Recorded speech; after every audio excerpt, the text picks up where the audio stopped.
Welcome to Liberty and Justice. I'm your host, Matt Whitaker. I'm excited to have my friend, the State Attorney General from Missouri, Eric Schmitt, join us today. How are you, Eric?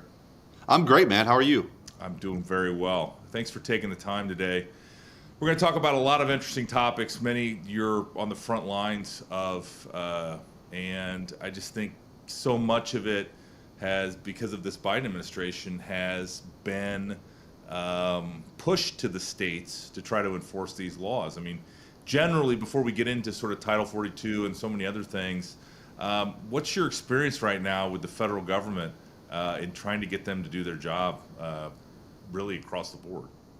I mean, it's pretty remarkable. I think what you're seeing that the administrative state has been supercharged by this administration. I mean, they don't want to go try to convince anybody of anything. They want to manipulate these agencies to move an agenda that's pretty radical. I mean, the best example of that, and we can talk about it in more depth, was the OSHA mandate, right? This was an agency that was created to make sure forklifts beep when they back up, not force a medical procedure on 100 million Americans. And that's what they were trying to do. And I think in their haste, honestly, to undo all of the successes of President Trump and his administration, on day one, they signed all these executive orders, whether it was related to border security or energy independence, and the consequences have been disastrous. And so, as you know, the states created the federal government to be a government of limited powers, and it's up to the states now to push back. And of course, that design by the founders was genius, because they knew that if you spread out power through checks and balances, separation of powers, federalism, you would prevent any one branch or agency or person from ever becoming too powerful to protect individual liberty. And that's never been more on the line than it is right now, which is why, here in Missouri, we've taken the lead on a lot of these lawsuits.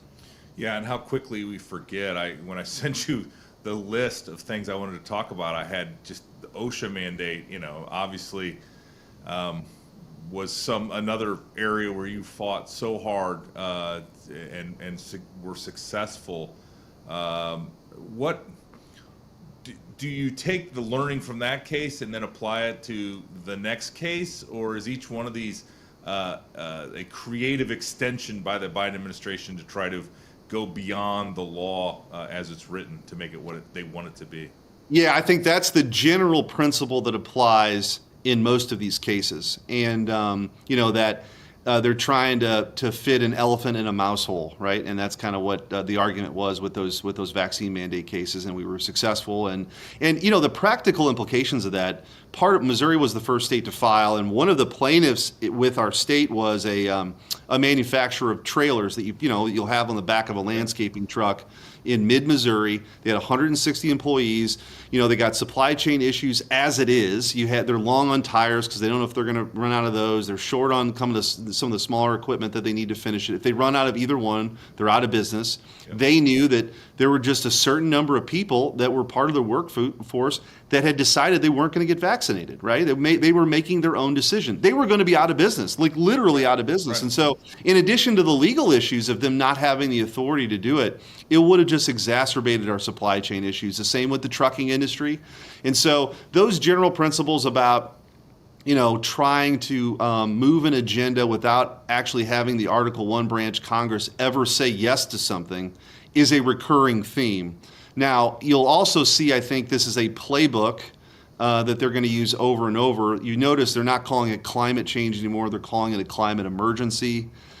This is all meant to kind of empower the EPA or transportation to move this radical Green New Deal administratively without people ever having to vote on it. So we filed lawsuits as it relates to the social cost of greenhouse gases rule that they've got out there, certainly on the Keystone XL pipeline, on the federal, the leasing on federal lands. I mean, we've been in the mix on all these, and this is a core issue, right? The energy independence. President Trump brought us energy dominance, and we can export that to our friends and allies across the globe. So the fronts are, one of the things you learn as an AG is that there are so many fronts to fight on. You see the full landscape of how the left is trying to fundamentally change this country, and we're not having, I've said this, on the Senate campaign trail too, that we're not having traditional political debates in this country anymore about tax rates and entitlement reform.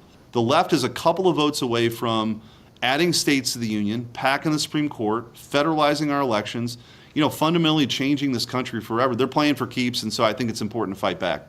No, you're absolutely right, and it is their agenda, like you said, with just a few votes, would be so radical, so transformative, and almost impossible to recover from. And I can't tell you how much sort of everywhere I go in the country, and oftentimes I'm running into you, whether it's down at the border on the Rio Grande River or other places, but you've just been so active in making sure that this administration can't implement this radical agenda. But you're right, there are so many fronts with which they're attempting to expand government without any kind of political mandate or political power to implement this. But I think they believe, and they probably know, they see what you see as you're talking to ordinary people in places in Missouri that most have never heard of. Whether it's Cape Girardeau or Joplin or so Kirksville, where my mom went to college, all those places. That's where I went. That's where I went to undergrad. I think I told you that. Yeah, I know. Yeah. And it feels the weather in Kirksville is a lot like Iowa, Matt. It's just really cold and windy. Well, I don't admit this often, but my mom and dad are from Keokuk, Iowa, which is about as close to Missouri as you can get without actually being in Missouri. But anyway, that's why I'm a Cardinals fan too. So I love it. Yes. But I'm sure that you see that the American people don't want this big city agenda.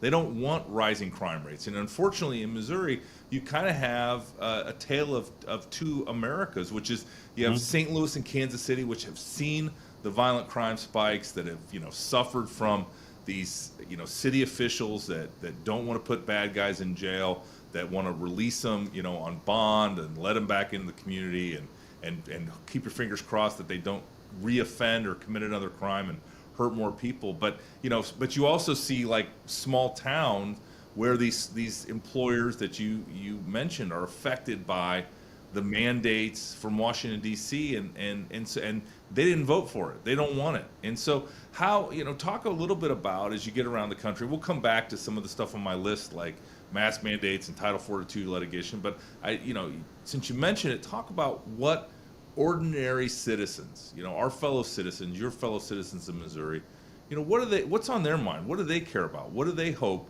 that they start seeing from Washington D.C.?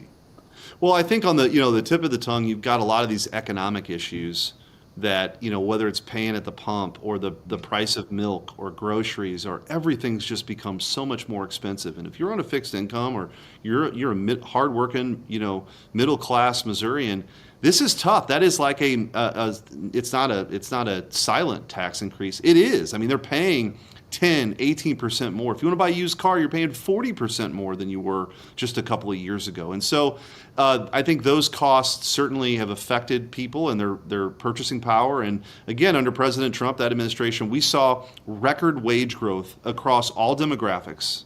And that's what happens when you have economic policies that work for the American people. People have more opportunity. And it doesn't matter what zip code you're from or what race you are, what religion you are, people can succeed. And that American dream is now being blocked by this big government agenda. And I think, sort of more culturally, people want America back. They want their country back. They don't like the idea that their kids are being told to despise America in the classroom, or they're being taught these ridiculous things, in kindergarten, or that they're being forced to wear a mask all day long, or that the federal government's trying to dictate if you're going to decide to take a vaccine or not. They feel like this country's headed down a different path. Mm-hmm. And I think one of the reasons why this administration is pushing so aggressively, and even on the border issues, is they know a reckoning is coming. In November, I think a reckoning is coming with the American people. The Democrats have gotten so extreme in their policies. It's just unrecognizable to whatever that party looked like 30, 40 years ago. It doesn't look the same. And Republicans, I think, conservatives, are hopefully providing an alternative to that, where we have more opportunity, a freedom agenda, a liberty agenda, so that families can pursue the American dream. And so anyway, that's what you hear a lot of frustration from what's happening from Washington, D.C. And they really want people who are going to fight back, fighters to go to D.C. to really save America. Yeah, and I think that's what they liked about Donald Trump as well. Uh-huh. And he every day, he was in the fight and he was battling against these folks that want to implement this agenda. I think one of the things that I'm sure you hear a lot about is the southern border and how it's broken, and now the Biden administration wants to roll back the Title 42 regulations, and I know that you have filed a lawsuit together with several other states. Why don't you tell me a little bit about that and kind of where it currently is postured and how we should expect it to progress? Yeah, so I think we've seen since Biden took office and again rolled back the successful border security measures that President Trump had in place. We've seen waves and waves of illegal immigration. What we're about to see, if he's successful in pulling back Title 42, is a tsunami of illegal immigration. Many estimates put the number of expulsions or the percentage of expulsions right now at the border at over 50% because of Title 42, which is essentially, hey, because of some of the risks of people coming over, we don't know where they're from, we can send you back. And so if you assume, well, we don't assume, we know 8,000 people a day are coming across illegally that we know of. That number is going to double. That's 500,000 a week. And by the way, if you extrapolate the number that we've seen already with what we could see over a 4-year period, that could be 30 million people here illegally in Biden's, that 4 years. That's like the state of Texas. That's like 5 Missouris, okay, of people who've come here illegally. I mean, this is nuts. So anyway, we filed a lawsuit on Title 42. That's one piece of it. We've also, with Texas, so we joined with Arizona and Louisiana on that lawsuit.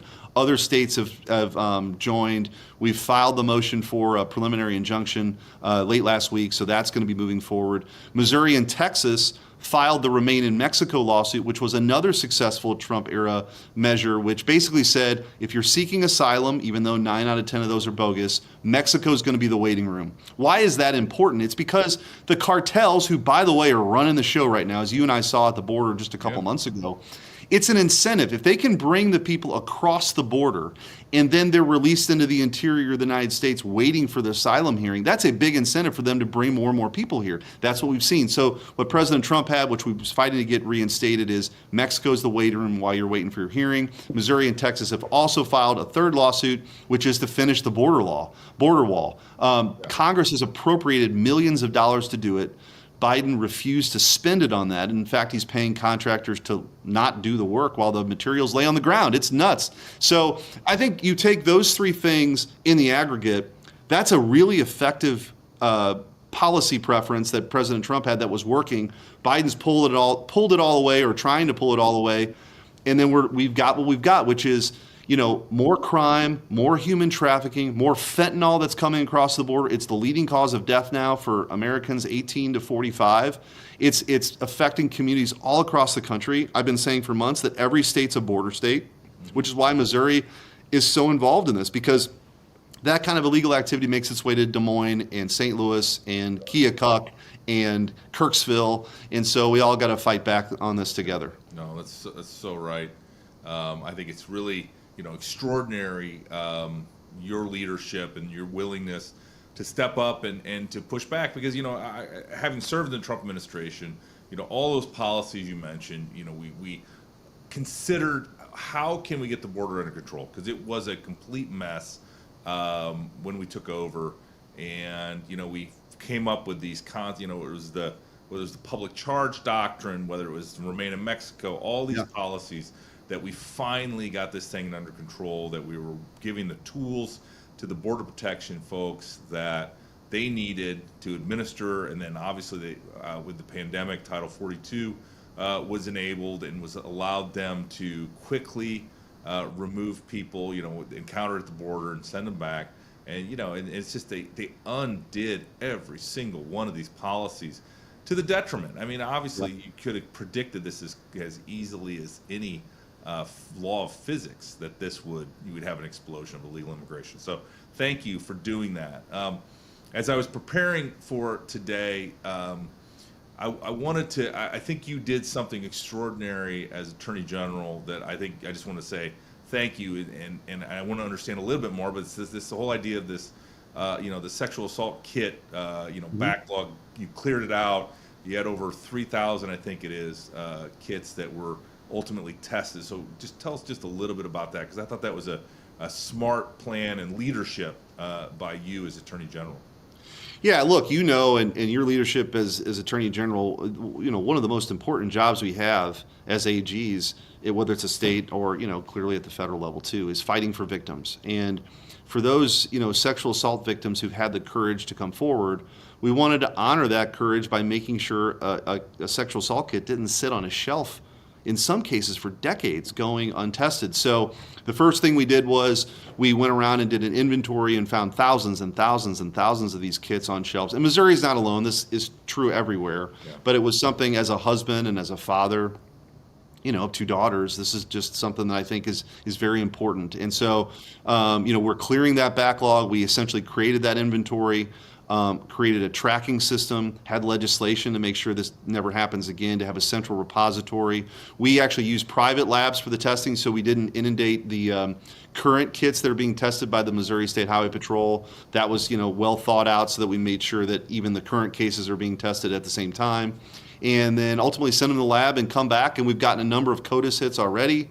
We've referred those to local law enforcement. We're working with those local law enforcement agencies and prosecutors to bring people to justice. So our Safe Kit initiative is something that I'm very proud of, and I think is a model for other states to look to make sure that they have some solutions to this problem too. Yeah, and it's so important to those victims of those crimes deserve justice, and so when you can deliver that kind of justice and mm-hmm. identify the perpetrator and prosecute them and support the local law enforcement and obviously this important mission, I think I thought that was extraordinary as I was preparing for it. And so thanks for bringing that up, because it's one of those things that we're proud of, and we do some press conferences to mark the progress, but sometimes it doesn't get talked a lot about, so I appreciate you bringing it up. Yeah.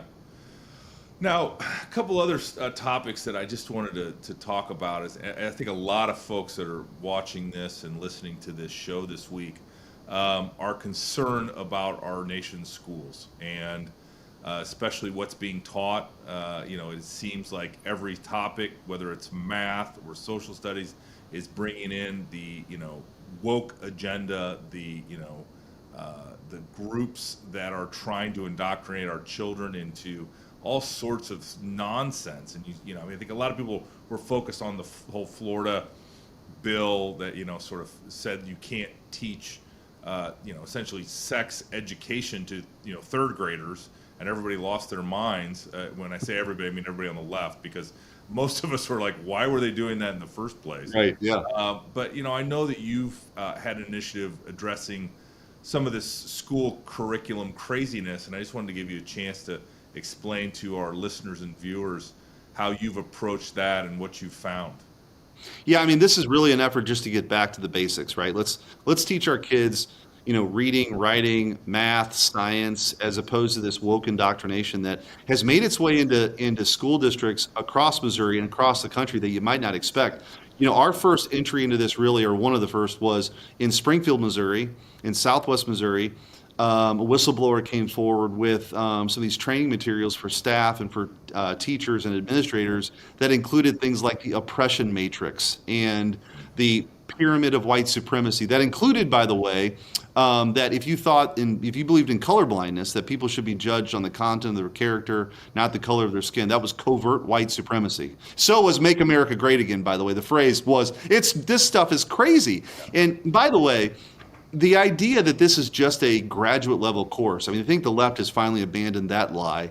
Right. And it's made its way into the classroom, no doubt. But if you're training everybody who works in the school to have that mindset, to divide people by oppressor and oppressed, that is very divisive. And if you're a hammer, everything's a nail, right? And I think that is the agenda here, is to really divide and to untether this country from our, what we believe in, which is that everybody's born with certain rights and everybody ought to be able to pursue happiness, and that no matter your race or your religion, you should have the opportunity to succeed. And if you can create this divisiveness That's the goal, and they're making their way across Missouri and across the country with this ideology. And by the way, when parents during the lockdowns were figuring, so anyway, we sued Springfield Public School District to basically say they were denying our records request.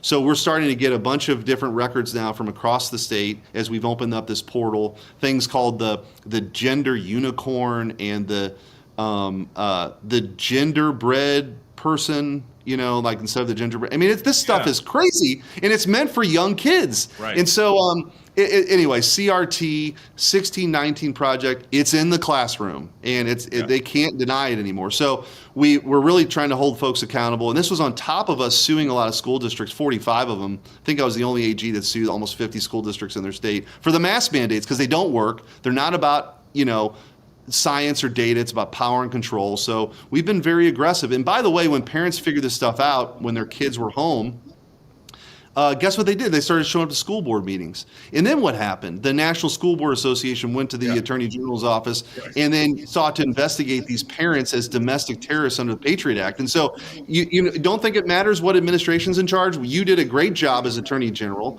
Merrick Garland, on the other hand, is weaponizing the FBI to investigate parents because they care enough about their kids' education to show up. This is crazy.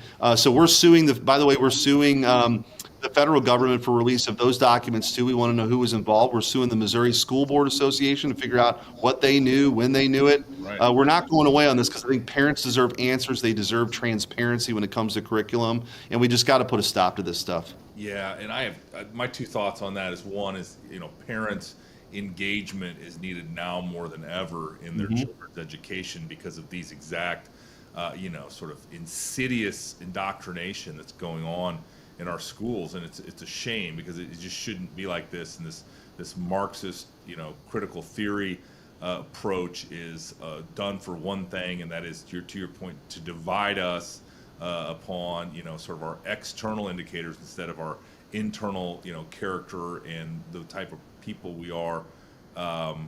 Despite sort of all this nonsense that the left keeps trying to pile on. The mask mandate, for me, I went to Easter Sunday church service, and they had a sign that essentially said, you can wear a mask or not wear a mask, but just don't bother anybody about whether they're wearing a mask or not. And I just thought to myself, not only is that the right approach, if somebody wants to wear a mask, great, wear a mask. I'm not going to wear a mask. And, wear one that actually works, not that's like, and the other thing, Eric, that's so frustrating for me is like, I see advertisements and I see people like with paper straws and biodegradable straws, and I just think, how many masks do I see laying on the street every day, just discarded and garbage? I mean, we've created more pollution with these masks that don't work, that provide no real benefit for anybody wearing them. It's so again, these people are reflexively believing this stuff. And it's sad that there's nobody of, kind of honesty and goodwill at the federal government that can just tell the truth and say that, this is all nonsense. Well, and they're never going to let it go. They really aren't. I mean, you're already hearing Fauci, by the way, admitted that lockdowns were to force people to get vaccinated. Think about that. The government was restricting your movement and access, and by the way, livelihoods, because they had a belief that you should be forced to get a vaccine or not. I mean, this COVID authoritarianism deserves to be on the ash heap of history, which is one of the reasons why I've been so aggressive about this. I just think it's a real threat to who we are as a people. We've been the freest country in the history of the world. People can make these decisions themselves, not government. And to your point, look, if you want to get quadruple vaxxed and put 10 masks on your face and jog around a park outside all day long, knock yourself out. This is America. But don't try to have the government compel everybody to do this stuff because it's ineffective and it's one big virtue signal. Let's just be honest about it. And people have had enough of it. Yeah. I agree. So as the top law enforcement officer in Missouri, I know that you feel strongly about your support of law enforcement, that you are, constantly, a defender and supporter of the men and women of law enforcement. I just wanted to give you a minute to sort of talk about kind of how strong that relationship you have with them is, and just how, kind of you look for opportunities to support them in their mission. Yeah, I mean, one of the things I've done as Attorney General is we started something called the Back the Blue Award, where we'll go around the state and honor the men and women of law enforcement who've done big things like, literally save people, going above and beyond the call of duty, save people's lives and, endanger their own lives in the process. And little things like, sponsoring a lemonade stand that these neighborhood kids were having for a great cause. I mean, there's so many great things that these law enforcement officers do every day. We wanted to make sure we recognize it. And then also just standing up to this kind of defund the police movement, which you mentioned earlier. St. Louis and Kansas City, their mayors are actively trying to defund police departments. And so we've been very aggressive in pushing back. We've filed briefs and cases to stop that. And in St. Louis, you've got a mayor that's trying to take money out of their budget. And then also we actually had, this is kind of a weird vignette, but we had a case where the city of St. Louis owed the state money, $5 million. And I didn't do a press conference on this. I didn't do anything. I wrote quietly to the mayor and said, look, if you use the $5 million to hire more police officers, because you're 200 short now anyway, and they're going to see a rash of early, keep the money for that purpose. She held a press conference and rejected it and wanted it used for some kind of pet project that was just nuts. And so that's what we're dealing with. You have people who respect what they do, want to support them, and then you have people who are trying to tear them down. And I think it's important for people in these positions to make sure that they tell the men and women of law enforcement and the public how much they're appreciated. Yeah, well, that's fantastic, and I share your support and unwavering defense of law enforcement and the important mission they have. In the limited time that we have left, you're running for the United States Senate in Missouri. Tell me a little bit about that campaign, and then also I want you to make sure to mention where people can learn more about you, your campaign, and all the good work you're doing. Yeah, look, this is a very important race. It's a 50-50 Senate right now, and so Missouri's on that map, and there's just no scenario where we take control of the Senate without winning Missouri. And I think we're in the best position to do it. Having won statewide a couple times, people know that I'm a conservative fighter who's not going to back down and willing to. When President Trump was in office, as you know, there was no more ardent defender of his policies that brought us that unprecedented economic success, energy independence, secure border. And then now with Biden in office, we're taking a blowtorch to this radical agenda. And I think that's what people want right now. I think that's indicative of the support we've gotten. We're ahead in the polls. Our fundraising numbers are great. All those sort of things that allow you to get your message out, we're doing. And just, want to help save America. I think you need reinforcements in Washington right now, and I think we're in a good spot. If people want to learn more about the campaign, they can go to Schmitt for Senate, SCHMITT for Senate.com, or I'm on the Twitter machine and the Facebooks and all that stuff too. So, but yeah, things are going well, and our primary is in August and the general's in November. It's all hands on deck because you got to hold Missouri, then you got seats like Arizona and Nevada and Georgia and Pennsylvania. And although I think it's going to be historically a good year, that's more reflected in the House in just pure numbers. These Senate races are always, a little bit more challenging. But I think we're in the best position to go do that, and I'm excited about it.